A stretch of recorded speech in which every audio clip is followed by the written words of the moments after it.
Assalamualaikum warahmatullahi wabarakatuh. Selamat datang kembali di channel Dini Hari dengan gua di sini Mas Abril yang akan menceritakan cerita horor untuk kalian. Cerita horor kali ini ditulis oleh Mas Pen ya, dengan judul Pendakian Penuh Kengerian Gunung Sumbing. Buat kalian bisa follow Twitternya, linknya udah gua taruh di deskripsi. Dan buat kalian yang pingin baca secara langsung, link ceritanya juga udah gua taruh di deskripsi ya. Sebelumnya terima kasih buat Mas Pen yang udah ngizinin saya untuk membawakan ceritanya di channel Dini Hari. Oke, tanpa langsung berlama-lama lagi, langsung saja kita mulai ke ceritanya.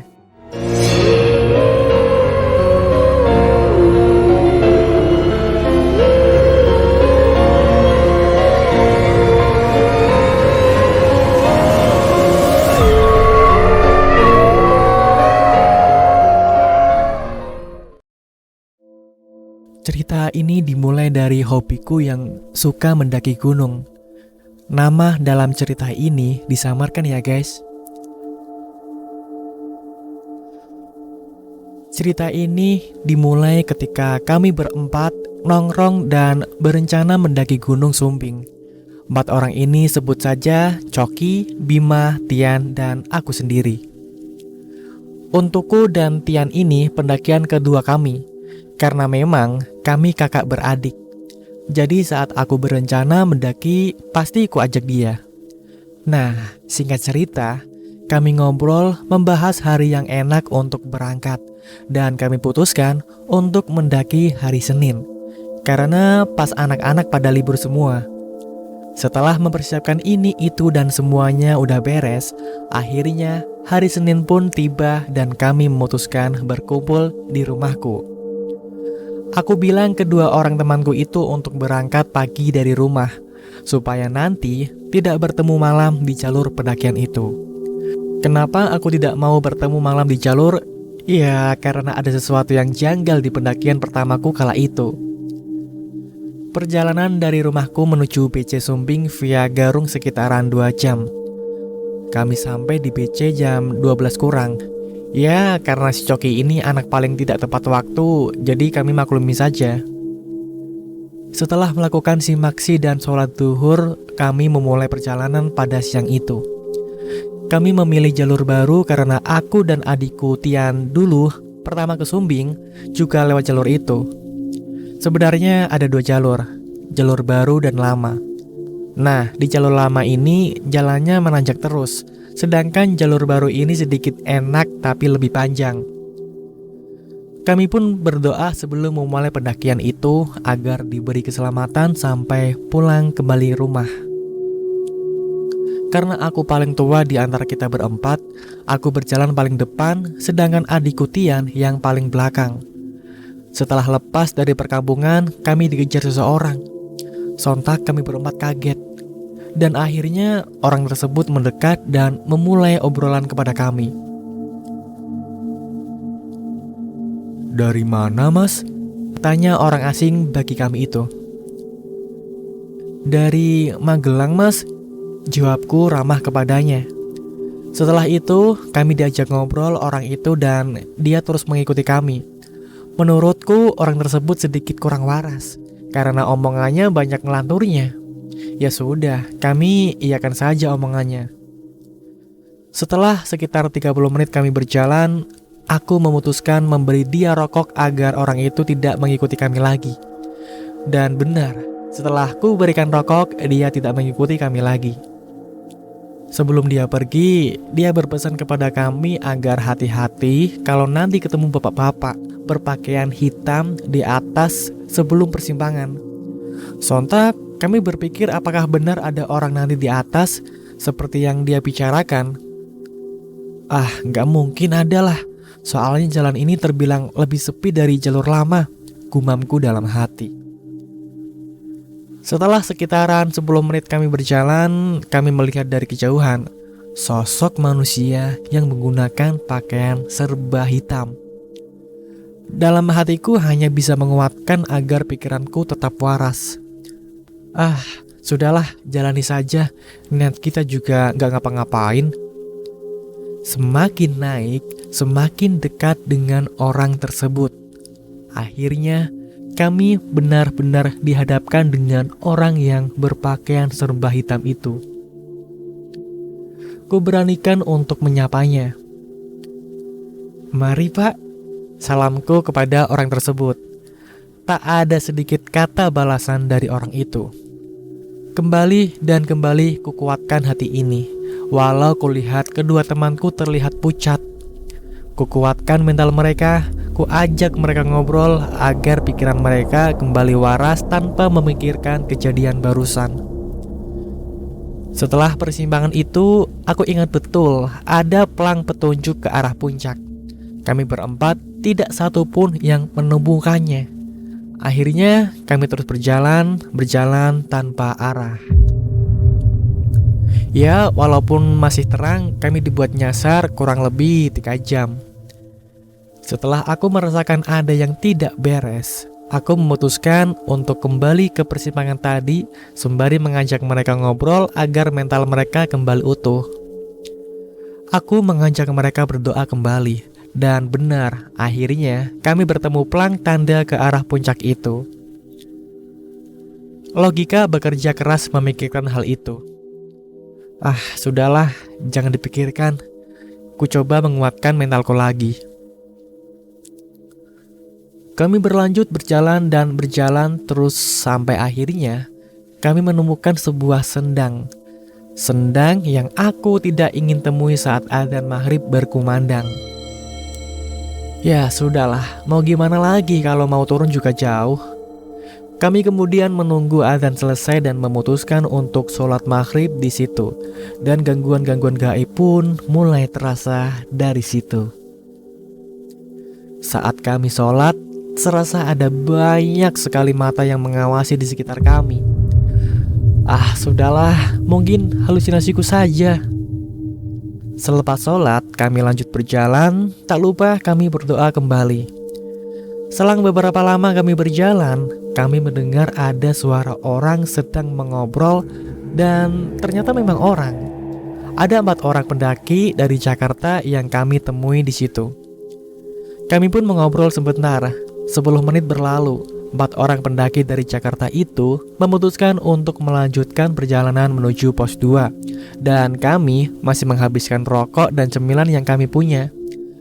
Tak lama ku dengar banyak langkah kaki dari arah bawah. Kupikir memang ada rombongan. Ternyata setelah menunggu lebih dari 10 menit, tak ada satupun cahaya atau orang yang datang dari bawah. Aku mengajak rombonganku untuk lanjut berjalan. Tak lama berjalan, kami berhenti lagi karena satu temanku yaitu Bima agak kram di perutnya.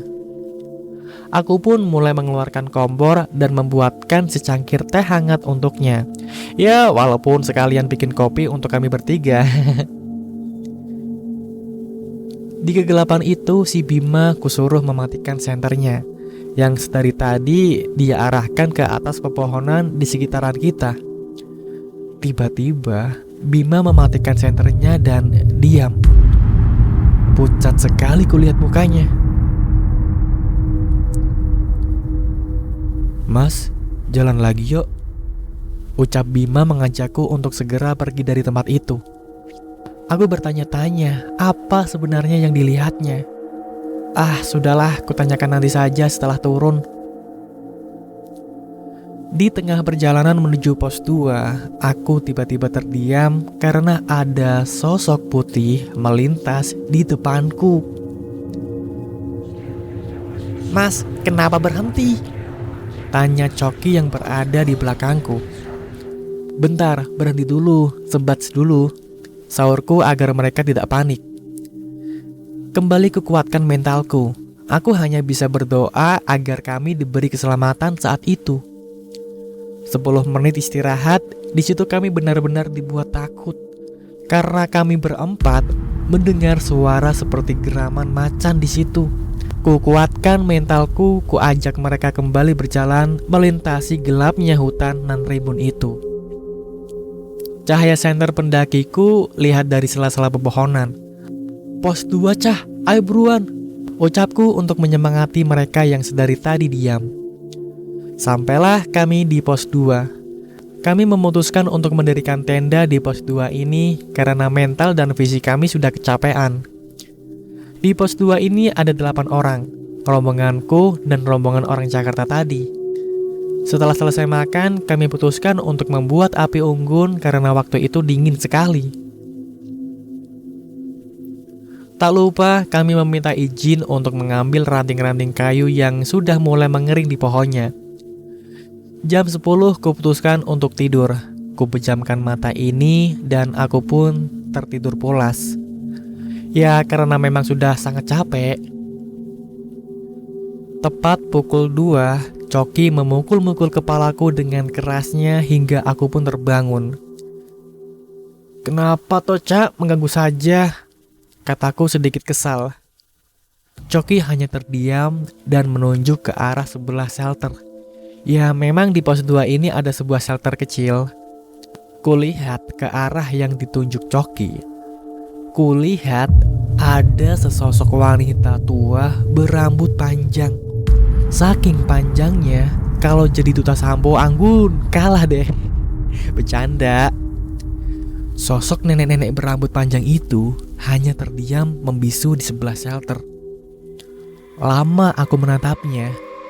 Tiba-tiba Coki berdiri dan mulai melangkahkan kaki ke arah nenek tersebut. Ku tarik kakinya, ku tarik badannya, ku pegang erat-erat. Aku teriak sejadi-jadinya untuk membangunkan teman-temanku. "Cah, tangi cah, iki loh, Coki tulungi!" Teriakku memecah keheningan malam itu. "Ada apa mas?" tanya Tian kepadaku. "Buatkan minuman hangat cepat," pintaku kepada adikku Tian. Kulihat muka Coki yang pucat dan seluruh badannya bergetar hebat. Aku lihat ke arah samping shelter, nenek itu sudah hilang entah kemana. Aku kuatkan mentalku dan mental Coki yang sangat ketakutan itu. Apa yang kulihat barusan, apakah itu nyata? Pikirku yang sedari tadi merasa ketakutan. "Ini mas, minumannya udah jadi," ucap Tian sambil menyodorkan teh hangat kepadaku. Kududukkan Coki lalu kusuruh dia meminum teh hangat itu. Hanya istighfar yang keluar dari mulut Coki yang terlihat pucat itu. Kami memutuskan untuk tidak tidur dan membereskan tenda kami. "Ayo Cok, beresin barangnya sama sampahnya," ucapku yang ingin segera pergi dari tempat itu. Kami berjalan lagi menuju Pestan, camp area terbesar yang ada di jalur itu. Aku baru menyadari kalau 4 orang pendaki dari Jakarta itu sudah tidak ada di pos 2 itu. Berzikir dan terus berpikir, apakah benar mereka itu manusia? Sudahlah, tak terlalu perlu dipikirkan. Mental ini sudah terlalu lemah. Kulangkahkan kaki ini di tengah keheningan malam itu. Dingin malam itu pun tak kurasakan. Yang kupikirkan hanya ingin segera pergi meninggalkan tempat itu. "Yan, itu Coki diawasin ya," pintaku kepada Tian yang berjalan paling belakang. Selepas pos 2, pepohonan besar memang sudah mulai jarang. Angin pun dengan mudah menghembus tubuh mungil kami. Lama berjalan, akhirnya kami menemukan tanjakan terakhir menuju Pestan. Lega rasanya. Ingin sekali aku segera sampai di sana, bertemu banyak pendaki yang naik lewat jalur sana. Tapi sebelum sampai di Pestan, aku diperlihatkan lagi sesosok lelaki setengah tua memakai pakaian adat Jawa kuno. Hanya berdoa dan berdoa yang bisa kulakukan saat itu. Kukuatkan mental dan hatiku. Aku putuskan untuk tidak menggubri sosok itu walaupun benar-benar aku dibuat takut olehnya. Akhirnya sampailah kita di Pestan. Banyak pendaki yang mendirikan tenda di sana. Aku putuskan untuk mendirikan tenda lagi di sana. Sembari mendirikan tenda, aku masih dihantui oleh sosok laki-laki tadi. Apa itu tadi? Apa benar itu manusia? Kalau manusia, kok hanya dia membatu di sana? Gumamku dalam hati yang sudah kacau ini. Suara burung-burung sudah mulai bersatuan, tanda sebentar lagi matahari menampakkan wujud keagungannya. Pagi berganti siang, kami pun memutuskan untuk tidak lanjut menuju puncak dan turun ke arah PC lewat jalur lama. Ya, kami tak mau lewat jalur mengerikan itu lagi. Mental kami benar-benar dibuat hancur oleh jalur itu. Kami turun dari Pestan pukul 11 dan sampai BC jam 3 sore. Kami lama sampai BC karena kami memang sudah kelelahan. Lelah mental, lelah fisik pula. Sudahlah, yang penting kita tidak kurang satu apapun. Sesampai di BC, akhirnya teman-temanku berani menceritakan kejadian-kejadian yang mereka alami di atas. Dari Tian yang selalu dipanggil namanya karena dia paling belakang, Bima yang melihat sosok wanita menggantung di atas pohon, dan Coki yang melihat nenek-nenek dan serasa diminta mengikutinya. Sudahlah, anggap saja lagi apes. Walaupun niat kami sudah benar, tapi mungkin tindakan kami ada yang membuat mereka makhluk di alam lain selain alam manusia terganggu. Ya, itulah cerita horor dari pengalaman Mas Pen ya saat mendaki Gunung Sumbing gitu. Gimana nih buat kalian yang mendengarkan ceritanya? Apakah cukup membuat kalian merinding gitu ya? Tolong tulis komentar di bawah ini ya. Dan buat kalian yang suka ceritanya, jangan sungkan-sungkan untuk klik like-nya dan share ke teman-teman kalian, ke keluarga kalian, kemanapun itu ya. Dan jangan lupa juga untuk follow Twitter Mas Pen, sang penulis dari cerita ini. Jangan lupa untuk subscribe dan nyalakan tombol loncengnya agar kalian tidak ketinggalan cerita-cerita terbaru dari channel Dini Hari. Gua Mas April di sini pamit. Wassalamualaikum warahmatullahi wabarakatuh.